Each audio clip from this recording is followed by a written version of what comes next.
இதுவரை இந்த ஊழிய பாதையில் ஆயிரமான அற்புதங்களை நான் பார்த்திருக்கிறேன்.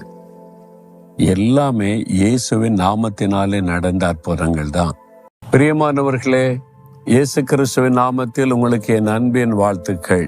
இன்றைக்கு ஆண்டவர் எனக்கு என்ன வசனம் சொல்றாரு அப்படின்னா, யோவான் 14:14 என் நாமத்தினாலே நீங்கள் எதை கேட்டாலும் அதை நான் செய்வேன். உங்களை பார்த்து சொல்றாரு, என் மகளே, உனக்கு ஏதோ தேவை இருக்குது, சுகம், விடுதலை, ஆசீர்வாதம், நன்மைகள், வேலை, அல்லது உன்னுடைய தேவைகள் என்ன தேவைனாலும் இயேசு என்கிற என் நாமத்தினாலே நீ வேண்டிக் கொண்டால் அதை செய்வேன் என்று இயேசு வாக்கு கொடுக்கிறார். வாக்கு மாறாதவர். இதுவரை இந்த ஊழிய பாதையில் ஆயிரமான அற்புதங்களை நான் பார்த்திருக்கிறேன். எல்லாமே இயேசுவின் நாமத்தினாலே நடந்த அற்புதங்கள் தான். யார் இயேசுவின் நாமத்தை சொல்லி கூப்பிட்டாங்களோ அவங்களுக்கெல்லாம் இயேசு அற்புதம் செய்திருக்கிறார். இப்போ உங்களை பார்த்து சொல்றாரு, என் நாமத்தினால நீ கேளு. இயேசுவின் நாமத்தை சொல்லி கேட்கணும். நிறைய பேர் அப்படி இல்லாம பொதுவா ஜெபிக்கிற கடவுளே ஆண்டவரேம்பாங்க. இயேசு சொன்னது என் நாமத்தினாலே. என்ன இயேசுடைய நாமத்தில் அவ்வளவு பெரிய காரியம்னா, நமக்காக அவர் சிலுவையில் ரத்த சிந்தி மரித்து உயிர்த்தெழுந்தவர், நமக்காக பலியாகி அவர் உயிர்த்தெழுந்த உயிரோடு இருக்கிறவர். அதனாலதான் இயேசு என்கிற பெயரை சொல்லும் போதுதான் நம்முடைய ஜெபத்திற்கு உயிர் உண்டாகிறது, ஜெபத்திற்கு ஒரு வல்லமை கிடைக்கிறது. அந்த ஜெபத்துக்கு தான் பதில் வரும்.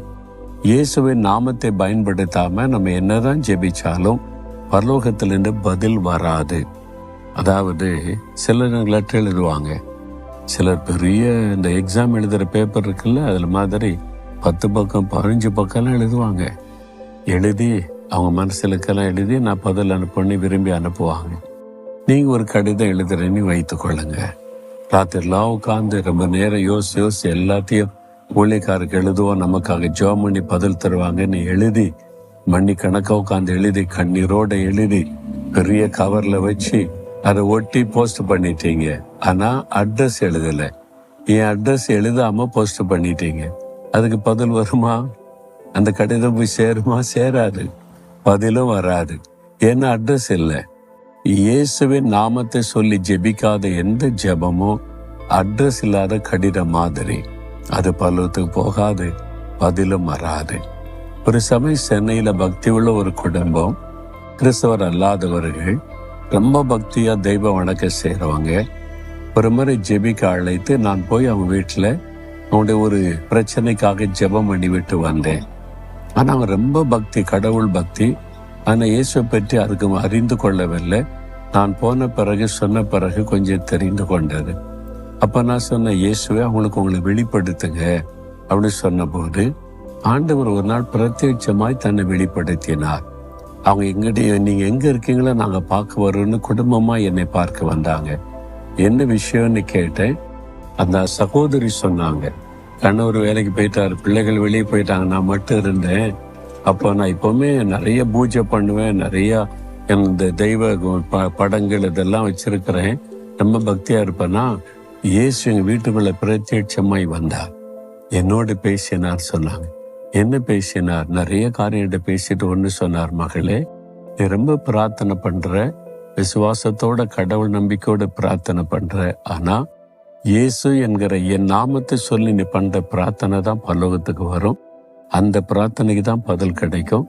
என் நாமத்தை சொல்லி நீ ஜெபம் பண்ணுன்னு இயேசு சொன்னார். அதை என்னை கற்றுக் கொடுத்துட்டு அவர் மறைந்து போனார் என்று. பார்த்தீங்களா? இயேசு அதை கற்றுக் கொடுத்தார். அந்த மகள் அதன் பிறகு என்ன வேண்டுதல் செய்தாலும் இயேசுவின் நாமத்தில் ஜெபிக்க ஆரம்பிச்சாங்க, அற்புதங்களை பெற்றுக்கொண்டாங்க. உங்க வாழ்க்கையில இன்றைக்கு இயேசுவின் நாமத்தை சொல்லி என்ன கேட்டாலும் பெற்றுக்கொள்வீங்க. விசுவாசிக்கிறீங்களா? அப்படின்னா ஒரு நிமிட கண்ணை மூடுங்க. நசரேயனாகிய இயேசு கிறிஸ்துவின் நாமத்தில் இந்த அற்புதம் என் வாழ்க்கையில நடக்கணும். இந்த சுகம் உண்டாகணும், விடுதலை உண்டாகணும், ஆசீர்வாதம் உண்டாகணும். இயேசுவின் நாமத்தில் ஜெபிக்கிறேன், இயேசுவின் நாமத்தில் பெற்றுக்கொள்கிறேன். நசரேயனாகிய இயேசுவின் நாமத்தில் ஜெபிக்கிறேன். ஆமேன், ஆமேன்.